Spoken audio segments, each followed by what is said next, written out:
Car crash cases, defective products, dangerous drugs, injuries, and abuse. Across the state of Alabama, the attorneys, proudly sponsored by the law firm of Hollis Wright, are here to serve you.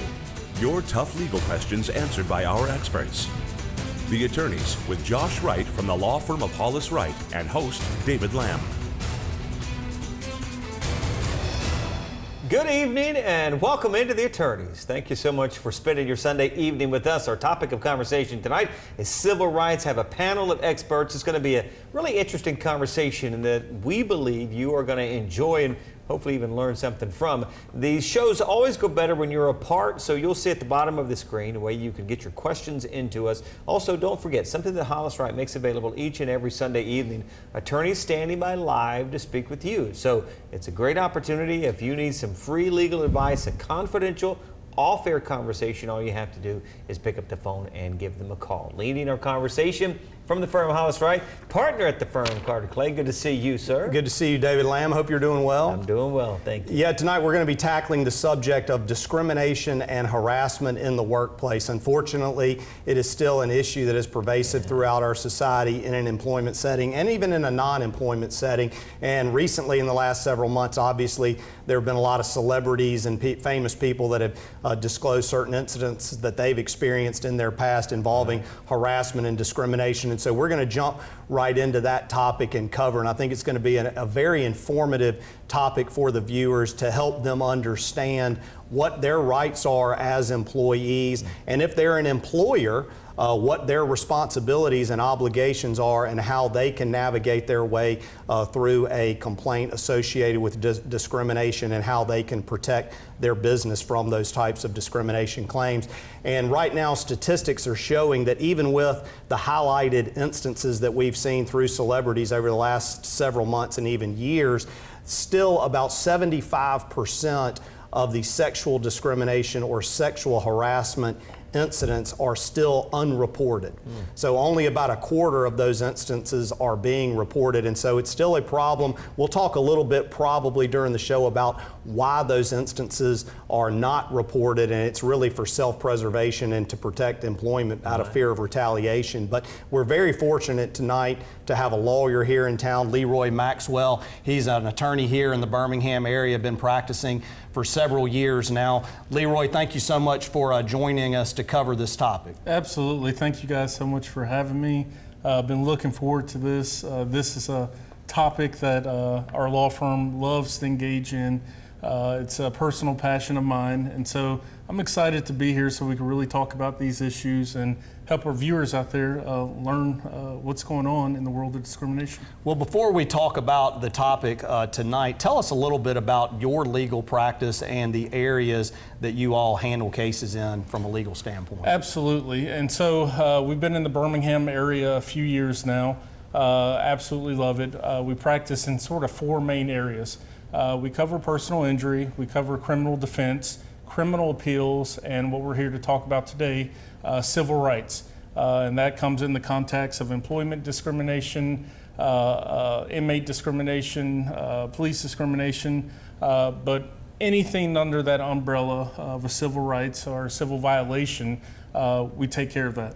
Now, I think it's important for the viewers to understand a little bit of background about the employer and employee relationship, because that kind of lays the foundation for the topic here this evening. And what I'm talking about is that the overwhelming majority of employees out there are what we call employees at will. They don't have a written contract for a term of employment with a company. And the reason that that's important is that that allows for an employer to terminate the employment for any reason or no reason at all. But it also allows the employee, if they get a better opportunity and want to leave the employment, to leave for no reason at all.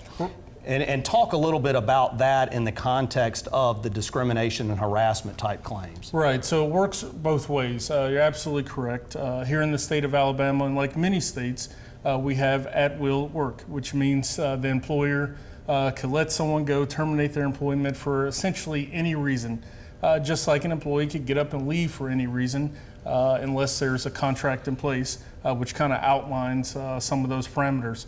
But there is an exception to that, okay? and we'll be talking quite a bit about that today. That exception is if someone is within a protected class.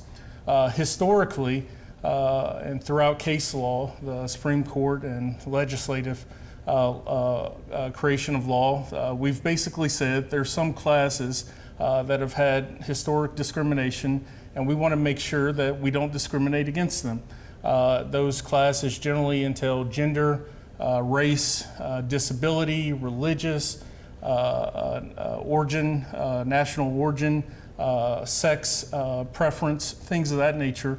Those are protected classes, which means that while an at-will employer can fire for any reason, he can't fire someone, or she can't fire someone if it has to do with their protected status. And also cannot discriminate within the context of the employment. We often talk about these in the context of hiring and firing, but it also goes to demotions and promotions or treating employees differently within an employment setting. If they're within that protected group of class, you just simply can't do it, or you're inviting potential liability. Absolutely correct. You just can't do it. Anything that has to do with employment, the contract, the demotion, the promotion, hiring, firing, any of those wages, salaries, you can't do it if you can't discriminate in those areas if the person subject to the discrimination fits within a protected class. Now, there are forms of discrimination that are completely legal, okay, for those who do not fall in a protected class. And so often we get all kinds of claims and calls and things of that nature that someone's been discriminated against. But the very first thing that we look at is that person in a protected class? Well, that's a great point, because even at our law firm, when we do phone banks and we have the show, we get callers that call in, and people will call in and say, well, my employer, he's not letting me take my smoke break. He's discriminating against me. Well, I have news for you. Smoking is not a protected class of people out there. Or the employer won't let me hang certain pictures or do things within my office, and I'm being discriminated against. So I think it's important for people to understand that you have to be within that protected group of individuals, and it's easy to think of age, religion, race, and gender are kind of the four main areas that we'll be talking about. Right, those are the main ones, and more often we're seeing disability as well. That's a big one that the courts have had some favorable rulings on as far as discrimination. So let me ask you, because this is, it does seem to be in the news quite a bit of late. Do you think the public has a better understanding in terms of our rights, the rights of the employee? Do you think that is trending to where knowledge and an awareness of rights and wrongs, is it more prevalent, and you think the employees are better educated along those lines? I think to a degree. I think as a term we like to use, people are becoming more woke when it comes to these particular issues.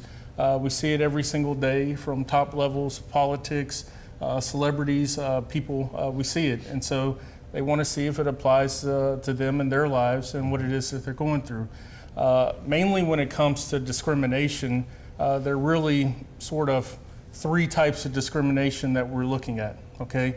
Hostile work environment, we're looking if there's some sort of disparate impact or disparate treatment, or even if there's some sort of quid pro quo, which is Latin for this for that.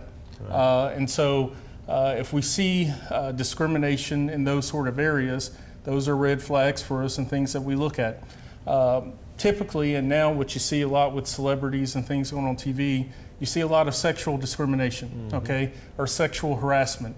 Right. We see that at all levels. Those, while they happen quite a bit, they're tough claims to prove.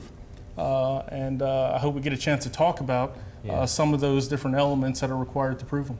Can we take our first break of the evening? I guess if we have to, but I'm really enjoying the conversation. I know, it's good. Hey, I'll get out of the way quick, but we do need to take our first break of the night. As we do so, I want to remind you how you can join the conversation. Also, the attorneys from Hollis Wright standing by for about 20 more minutes or so take advantage of that. Stay tuned. Right back to the conversation after this quick break.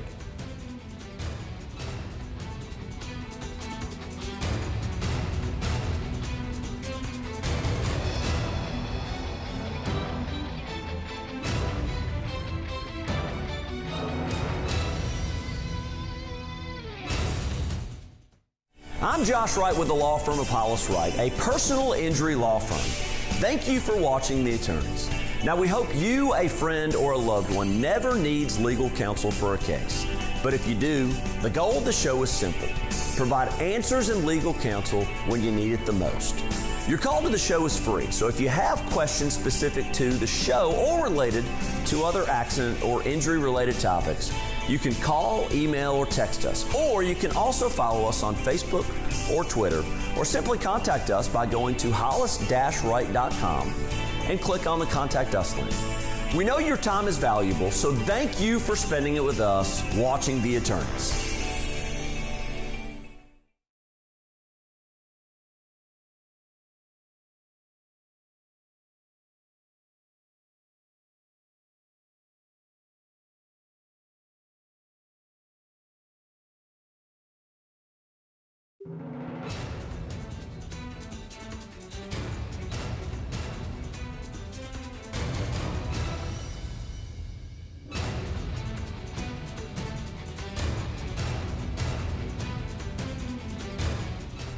Welcome back into The Attorneys. Appreciate you being with us tonight. Before we get back to the conversation, just a real quick reminder that attorneys from Hollis Wright are standing by live, and they really are for real. So if you think of a question and you would like to maybe have it off air, maybe a little more personal, the question might be, then pick up the phone, give them a call. That confidential conversation, again, takes place off air. Carter? Yeah, Leroy, you mentioned before the break that there's sort of a few main areas of discrimination or harassment that are kind of identified throughout the law. And let's talk a little bit more specifically about those areas. The first one, I believe you mentioned, was the hostile working environment.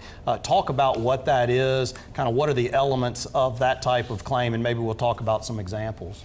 Okay, with hostile work environment, the first thing that we do whenever we decide to move forward with a claim of that nature, we want to see one is a person within a protected class involved.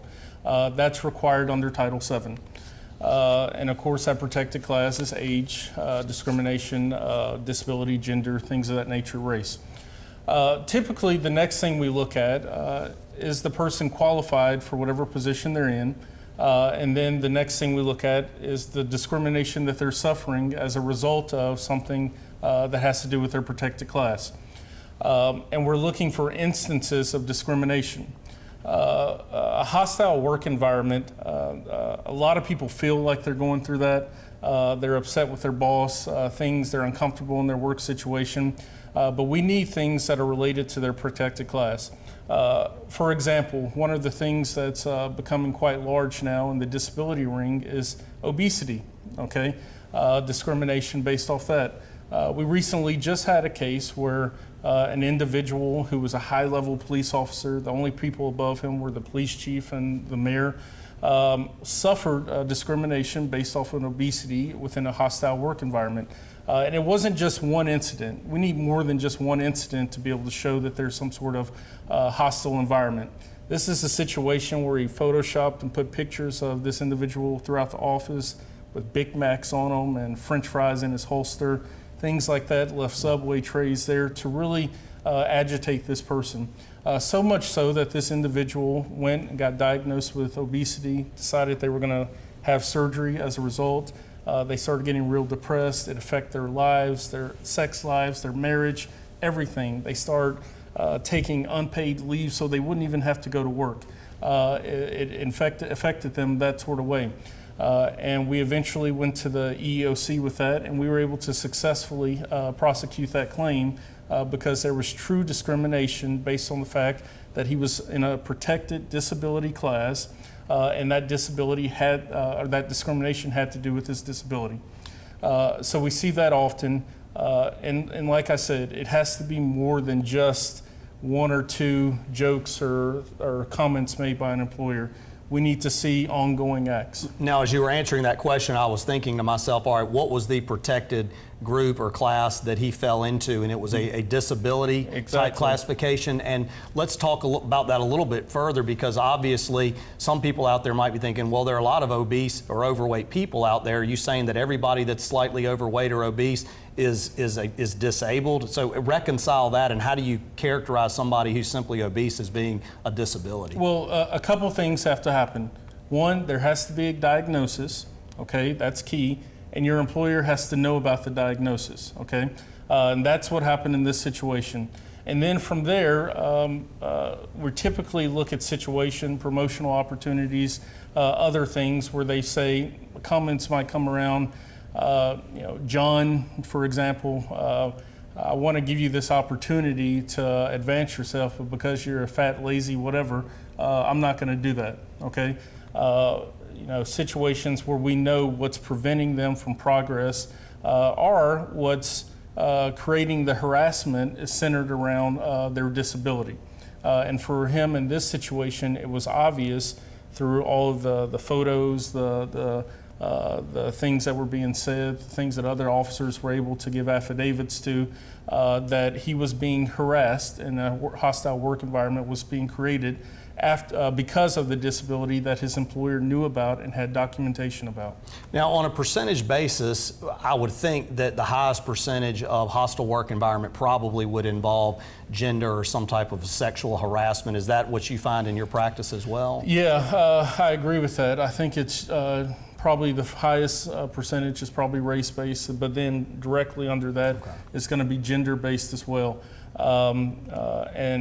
With the gender-based, that's where we get into sort of you give me this for that sort of situation.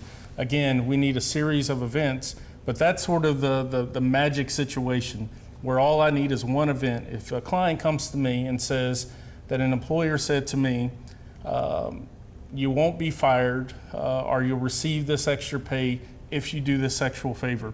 That's all I need. I need that one instance of that occurring, and if you have proof of it, that's ball game. Okay. And talk a little bit about the proof for a minute, because obviously I would imagine a lot of these situations it becomes a he said, she said type of issue, and witnesses, recordings, maybe emails or something like that. Is that what you're typically looking for? Right. That's exactly what we're looking for in the situation with the obese fella and.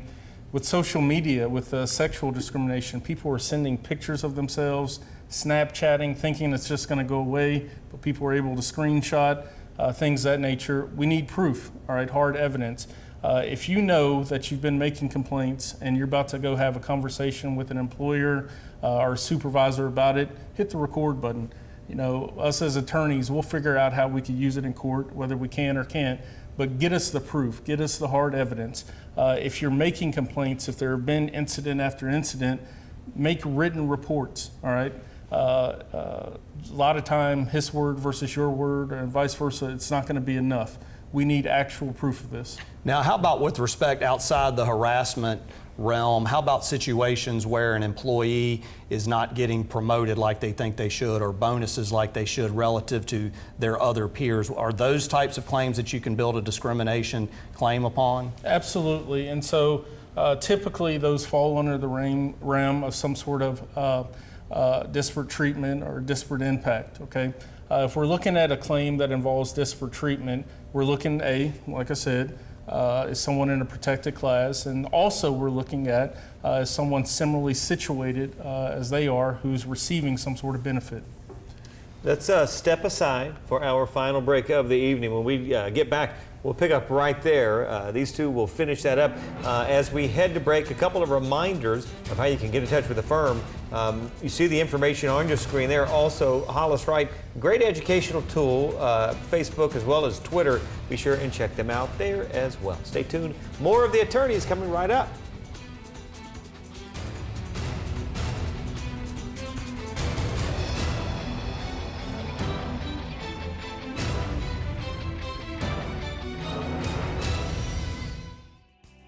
I'm attorney Tyler Vail with the law firm of Hollis Wright. Many people ask the same question: why should I hire a lawyer? While there may be some legal situations that do not require you to hire a lawyer, the clear majority of legal problems would certainly benefit from having competent counsel involved. To begin with, the law is complicated. Even experienced lawyers typically do not represent themselves in court. A solid case with clear liability can quickly unravel without the help of a trained attorney. Lawyers understand the rules of evidence and know how to properly lay a foundation to get critical evidence and testimony admitted into court. Lawyers are trained to recognize legal problems early on in a case and can help avoid pitfalls that unrepresented individuals may fall into. Lawyers can also increase the value of a case by getting experts involved to help prove additional damages that an unrepresented person may not realize they are entitled to. An experienced lawyer has probably worked on cases like yours and can give insight to negotiating a fair settlement based on recent jury verdicts and settlements that unrepresented individuals may not have access to.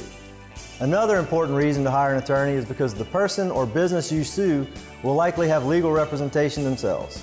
Non-attorneys are generally at a disadvantage when squaring off against opposing counsel or doing business with another party that has legal counsel. The law is complicated, and an attorney who is representing your adversary may try to take advantage of you.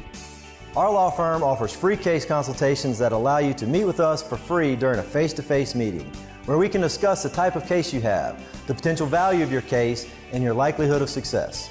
This initial meeting can help you decide whether you need to hire a lawyer. Please remember, your call, email, or text to the attorneys is free. All of us at Hollis Wright want to help answer your questions on real issues you face. Remember, a competent lawyer will respond to every question you send in. That's our pledge and promise to you. Thanks for watching The Attorneys on WVTM 13.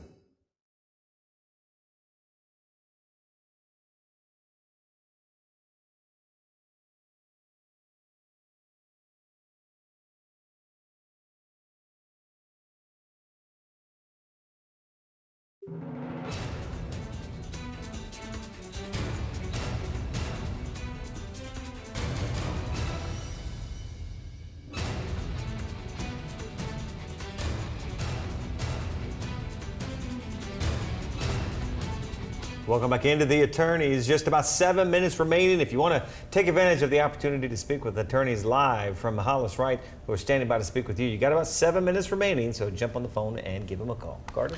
Leroy, when we're talking about individuals that feel like they're being discriminated against based on, say, race or gender within the context of the employment, say, for instance, they feel like they've been passed over for a promotion in favor of somebody else, or that they haven't received bonuses on par with other people, what are you looking for from an evidentiary standpoint in terms of being able to prove that claim, and what are the elements of that claim?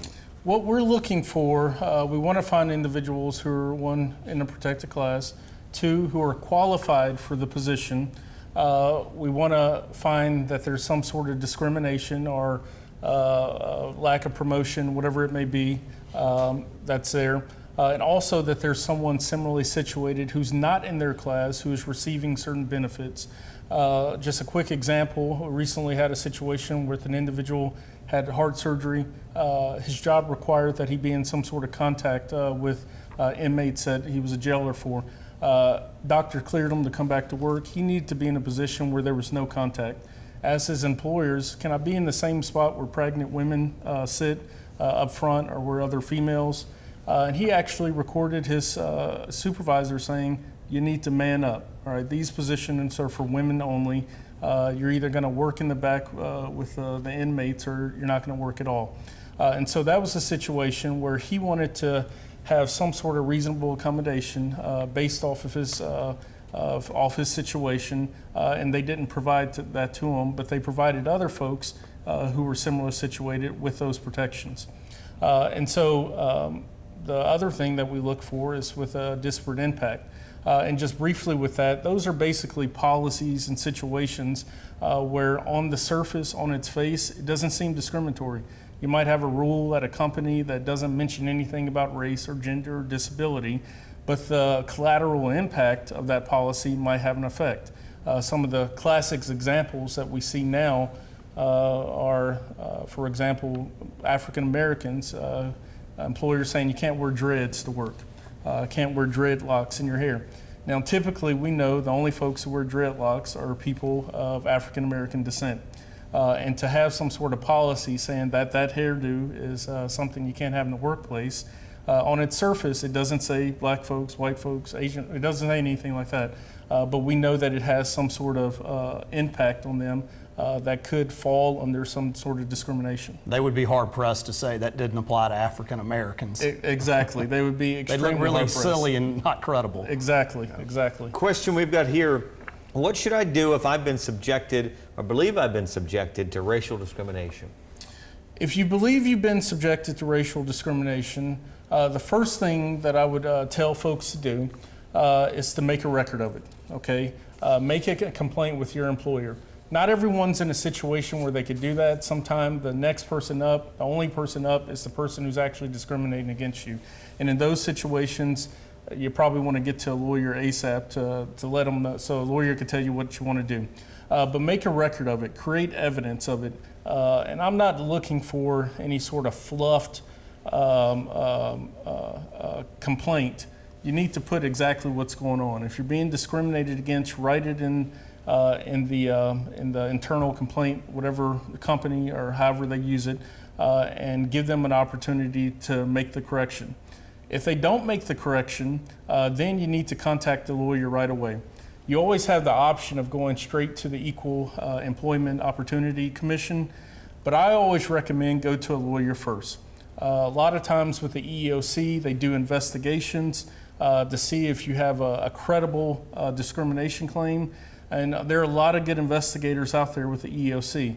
There's some that aren't that great, and some need lawyers to do their job for them. And we love doing their work for them. And so we always advise to come to us first so we can draft your complaint, we can do the investigative work, and then just hand it over on a silver platter to the EEOC. Believe it or not, we're just about out of time, about 2 minutes remaining. Want to get a final thought from the both of you, and Mr. Leroy, if you would please go first, please, sir. Yeah, the main thing I would just want to say, if you feel that you've been discriminated against, whatever it may be, get some advice on it. Seek someone out, contact a lawyer even if you're not sure. We get quite a few calls where there's actually no discrimination, but who knows? Give someone a call. Record everything you can. It doesn't hurt you if you're going into a meeting or if you know that call is coming in to hit that little record button on your phone. Get the evidence and then bring it to a lawyer so we can tell you what to do at that point.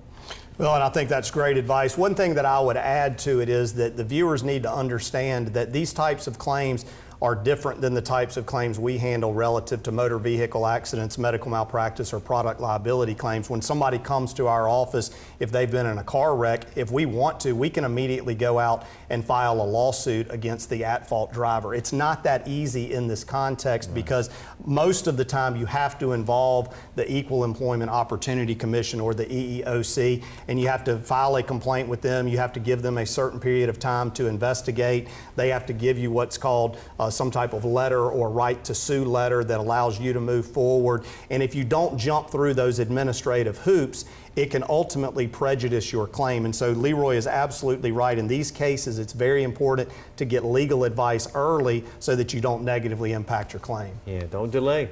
Hey, great show today. Thank you both very much. Thanks for the time. Good to see you, and good to see you as well. We really appreciate you being with us each and every Sunday night. We'll be back next Sunday night to do this all over again. Thanks again, and we'll see you next time right here on The Attorneys.